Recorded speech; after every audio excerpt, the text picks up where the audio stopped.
বিএনপির সোজা কথা তো এখনই নির্বাচন, অর্থাৎ নো সংস্কার, নো বিচার, কোনো কিছু নেই। ইনি সরকার আসছেন, ইলেকশন দেন, খোদা হাফেজ, বিদায় হন, যা করার সব আমরা করবো ক্ষমতা গিয়ে।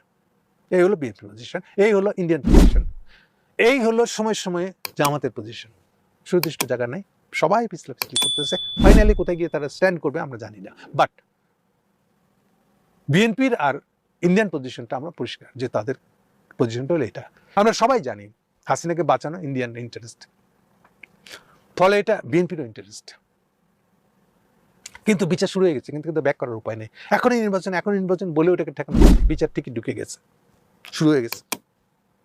তাহলে এখন কি বলা যায়? তাহলে সাধারণভাবে বিএনপির পজিশনটা হচ্ছে এটা যত রকমভাবে দেরি করে দেয়, পিছানো দেওয়া যায়, অগ্রগতি যেন বেশি দূর না হয়ে যায়, রায় হয়ে যাওয়ার পক্ষে পর্যন্ত চলে যায়, এটা যেন না হয়।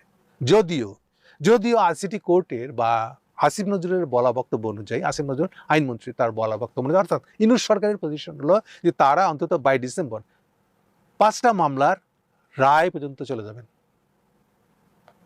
অর্থাৎ ইলেকশনের আগেই হাসিনাকে অভিযুক্ত করার কাজটা শেষ করতে চায়। বাট সবচেয়ে উল্লেখযোগ্য যেটা, সেটা হলো বিএনপি বা সালাউদ্দিন সাহেব বা তারেক সাহেব, তারা যে বিপদে পড়েছে, তারা বহু চেষ্টা করে বিচার শুরু হওয়াটা ঠেকাতে পারে নাই। এবং বিচার ইটসেলফ, ইলেকশনের আগে বিচার যে হয়ে যাচ্ছে, শুরু হয়ে গেছে, এই জায়গায় তারা হেরে গেছে। হেরে যাওয়ার পরে এখন তারা, এই যে বলছিলাম আমি গত দুদিন ধরে, তারা এখন সবাই করতেছে।